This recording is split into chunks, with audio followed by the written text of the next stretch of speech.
Bienvenidos a una emisión más de Ideas Geniales, programa producido por el Centro Ricardo B. Salinas Pliego. Esta noche hablaremos de una de las grandes ideas que han dado cohesión a la humanidad, la literatura, la narrativa, la poesía, el teatro, y para ello estoy acompañado de la siempre inteligente, culta y elegante Isabel Revuelta. Isabel, Muchas gracias, qué Gerardo. privilegio estar aquí para hablar de literatura. Así es. ¿Qué piensas de la literatura? ¿Por qué te parece una idea genial? Es ese momento, bueno, en mi punto particular, lo que me ha sucedido siempre, y creo que a mucha gente, en que estás realmente contigo mismo. Cuando tú estás leyendo, estás contigo.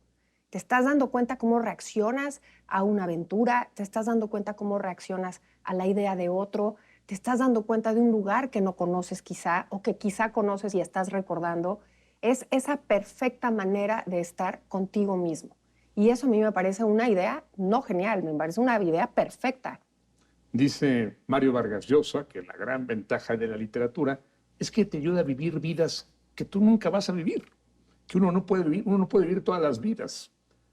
Cuando tú lees, puedes ser rey del mundo, puedes ser papa, sumo pontífice de la Iglesia Católica, puedes ser una ayatola, puedes ser una trabajadora sexual, puedes ser un mendigo de la Inglaterra medieval, puedes ser un empresario norteamericano riquísimo y te pones en los zapatos del otro y estás viviendo la vida del gran millonario, del gran mendigo, del sicario, secuestrador, del hombre que violó a sus hijas o de los niños golpeados o de los esclavos. Volver y poder vivir esas vidas, dice Vargas Llosa, es la gran magia de la literatura. Pero yo añadiría algo más. Esta empatía te permite sentir como los demás y ponerte en los zapatos de los otros. Y la literatura es una gran narrativa. Pienso, vamos a volver al pasado, pero lo pongo como modelo para ejemplificar lo que quiero decir. Cuando a mediados del siglo XIX, 1850 y tantos, se publica en entregas La cabaña del tío Tom, la gente de Estados Unidos se da cuenta de cómo están tratando a los esclavos y se siente profundamente indignada. No hay cine, no hay televisión, Claro. no hay redes. Y si así tratan a los esclavos, así les cortan la mano, así les cortan los pies, y eso genera una gran indignación. Cuando termina la guerra, Lincoln va a ver a la autora de esta Sí, novela sí.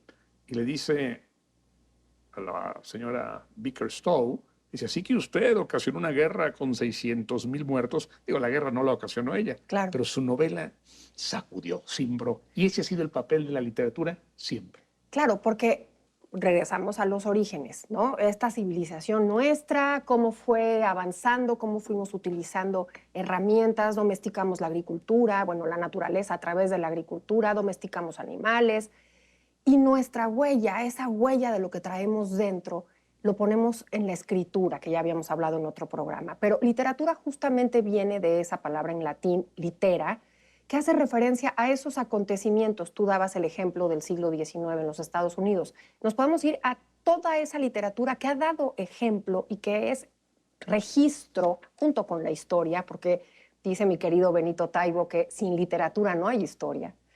Ha dado registro de todo ese paso que la humanidad ha dado certero. Y podemos encontrar que los académicos han buscado poner de cuándo empezó la literatura, que si fueron los griegos. Lo estético sin duda lo ponen los griegos y los romanos. Pero existió literatura antes y es una muy interesante, es hablar de esos pueblos primitivos. El poema de Gilgamesh, o Gilgamesh, como lo quieras pronunciar, es algo incluso prediluviano, porque habla del diluvio antes de que se hubiera escrito por esta religión monoteísta judía del diluvio del arca de Noé, ¿no? Es previo. Todo eso está hablando de cómo los seres humanos vamos dejando huella de esa sociedad, de cómo nos sentimos, de nuestros miedos, de cómo pensamos que puede ser esa naturaleza en nuestra contra y le vamos dando con ese poder del pensamiento y de la escritura los valores al mundo que nos rodea. Lo has dicho muy bien. Dar valor, dar significado, dar sentido, porque no solo es un registro, a lo mejor para esto es la historia, pasó esto y esto y esto, pero la literatura es mucho más. Te dice qué significó eso, embellece todo. Gilgamesh, quizá una relación gay con Enkidu, su compañero, era un hombre malo, miserable, pero la muerte de su amigo Ay, lo vuelve por- bueno, sí. lo hace ir a buscar la inmortalidad, busca un sentido. Lo mismo los personajes del Mahabharata en la India, buscan un sentido para sus pueblos, para su lucha, están matándose entre ellos, tienen que darle sentido. Pienso, por ejemplo, en otro gran poema de la literatura clásica, la Ilíada. Claro. Dicen los historiadores que simplemente los griegos querían abrirse camino para tener un mercado hacia el norte. Creo que era todo. Está muy feo. Hicimos una guerra para tener un mercado. Suena muy feo, es horroroso. Sí, queríamos el mercado y por eso fuimos a matar. No, fuimos a rescatar a Helena, porque estos miserables se raptaron a la esposa de nuestro rey Menelao. Tenemos que ir, y por eso es una guerra espantosa. Terrible. Cuando tú tienes un significado para lo que haces, hagas lo que hagas, eso ya tiene un sentido, como tú bien lo has dicho. Pienso, déjame regresar. Claro.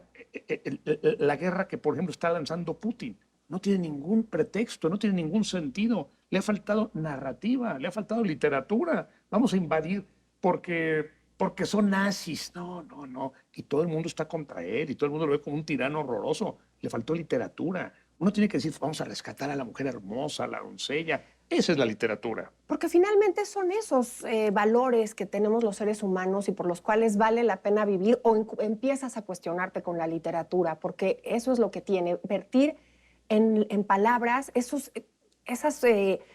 pues las ideas geniales que tuvieron muchísimos hombres y mujeres a lo largo de la historia para tratar de entender nuestro paso por la vida, nuestra conciencia. Entonces, de pronto tienes, sí, en el Renacimiento, un humanismo absoluto y tenemos unas obras maravillosas como Shakespeare, Cervantes, donde todo lo que puede sucederle a una persona en ese periodo de vida, pero además también hemos olvidado, voy a darme un brinquito para atrás, también religión, literatura y esta creación humana van de la mano, no las podemos quitar. Y luego el teatro, ¿eh? Entonces, todas son representaciones de esta vida que va por el mundo teniendo el hombre. Vamos a poner en Hamlet. En Hamlet está todo, la superstición, el amor al padre, la traición, la madre terrorífica, las ambiciones, el patriotismo ya en un pueblo, el arraigo, la pertenencia. Empiezas a tener un montón de valores que van quedando en la literatura. Oye, Gerardo, todos los años se premia a nivel mundial con un Nobel, con un premio maravilloso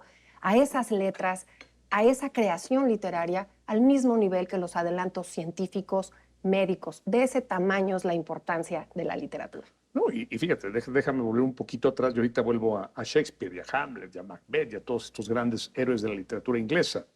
Pero pienso en uno de mis autores favoritos, me encanta ese autor, Dante.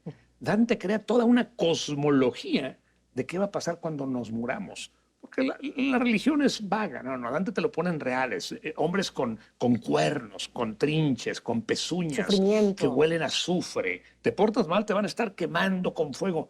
Y la gente dice, qué miedo, qué horror. O sea, si yo engaño a mi pareja o si yo me robo los activos de la empresa, voy a estar ahí y vas a empujar grandes bolsas de dinero si eres avaro y vas a estar queriendo comer sin poder comer si fuiste goloso y en un remolino espantoso si fuiste lujurioso. Y crea toda una época, un pavor terrible a lo que va a pasar después. Hoy seguimos pensando en demonios que tienen trinches. Un sistema de pensamiento. La literatura es eso, y es pura poesía. Y luego viene, claro, los ingleses, Shakespeare, y los grandes autores del Renacimiento, donde está nuestro gran autor de las letras españolas, Cervantes. Totalmente, absolutamente. Y también es una epopeya, ¿no? Cómo va pasando por la vida y todos esos personajes variopintos que están en el mundo, están recreando ese mundo.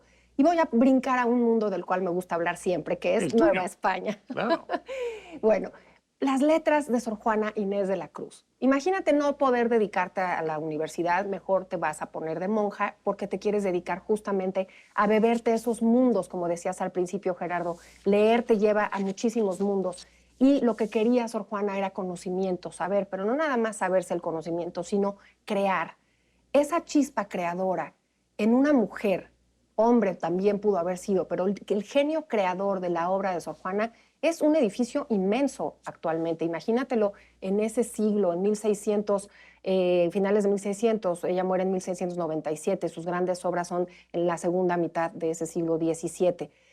Pero no nada más escribe lo que está sucediendo en su época, sino también se adelanta, sin saberlo, a poner un mundo del cual ella no está conforme, que es que no sea el mundo igual para las mujeres. Es una semilla, no podemos hablar, meter con calzador el presentismo en la historia de Sor Juana, pero sí tiene esa sensibilidad de darse cuenta que en su mundo las cosas no funcionan bien para ¿Cuál las dirías mujeres. que es la influencia de Sor Juana? Yo creo que Sor Juana, para ella o lo que ella genera en el mundo. Lo que ella genera en su mundo, en la Nueva España. La opción y la determinación de cambiar, de salirse de ese lugar donde le tocaría a ella ser una madre o ser una monja, y entonces pone sobre la mesa que una mujer tiene el mismo tamaño intelectual que cualquier hombre, que cualquier prelado de la iglesia, y con un poquito de soberbia, porque ella incluso cuando tú lees esa respuesta a estos dos curas que tratan de silenciarla y que al final lo logran, ella tiene esa chispa de decir, yo entiendo más, de alguna manera, yo entiendo más porque entiendo que la literatura, que las palabras sirven para que el mundo, estemos en este mundo, le decían que era muy mundana, para que entendamos cómo nos relacionamos en este mundo. No, usted es mujer y tiene que hablar de los santos y de la iglesia, y desafortunadamente será yo la peor y la callarán un poquito antes de que muera, 5 años antes. Y esta misma inquietud va a mover en los siglos siguientes, 17, 18, 19, a que los escritores denuncien el mundo que no les gusta. Así No es. tenemos televisión, no Así tenemos es. cine, no tenemos internet. Hoy nos podemos enterar de muchas cosas, vemos una película fantástica, pero piensa en el siglo XVII, XVIII, XIX. Y por eso entiendes la importancia de un hombre como Goethe y más adelante de un hombre como Dickens o como Víctor Víctor Hugo, Hugo. que retratan la pobreza, la miseria, la Oye, forma en que vive la gente. Y dices, no puede ser que la gente viva así. Y eso genera indignación. Oye, a ver, maestro, usted me está contando un cuento muy bonito, pero aquí está otra cosa. claro. Y eso genera conciencia social en todas las sociedades. Hoy, un gobierno en cualquier lugar, estamos muy bien. Y a veces prohíben internet y prohíben comunicación porque no quieren que la gente se entere. Piensa en Corea del Norte. Claro. Me entero que a 2 jóvenes los encerraron 6 meses por ver TikToks. Exacto. No se puede ver nada. Porque esa creación y ese genio y esa denuncia, porque la literatura también va avanzando en el tiempo, pasamos por ese romanticismo donde hablamos de cosas mucho más mundanas, pero idealizadas, y después venimos a darnos cuenta que la literatura, finales del XIX, principios del XX y actualmente, es un arma poderosísima de denuncia y para decir, yo no estoy de acuerdo, ya desde el Conde de Montecristo, pero podemos ver que Salman Rushdie, yo quería traer este libro, que son los 100 libros que cambiaron al mundo, y me sorprendió muchísimo ver a Salman Rushdie. Y es eso de lo que tú estás hablando. Me parece que 100 libros es muy poco. Muchos Es una libros han cambiado el yo mundo lo sé. y lo siguen cambiando. Pero el tiempo se nos acaba, Isabel. A mí me encantaría hablar, por ejemplo, de mi autor favorito, que en español, porque en inglés y en francés son otros, Ajá. pero en español es Gabriel García Márquez. Cuando yo leo a García Márquez, me siento hechizado, deslumbrado, siento casi que me elevo. No conozco a nadie que maneje la lengua española con la capacidad deslumbradora de Gabriel García Márquez. Y es Y maravilloso. déjame preguntarte, ¿quién es tu autor favorito en este último minuto que nos queda? Que es de las preguntas más difíciles, porque evidentemente no hay solo uno, pero disfruto muchísimo, hablando como tú hablas de estas narraciones, disfruto muchísimo de Edgar Allan Poe.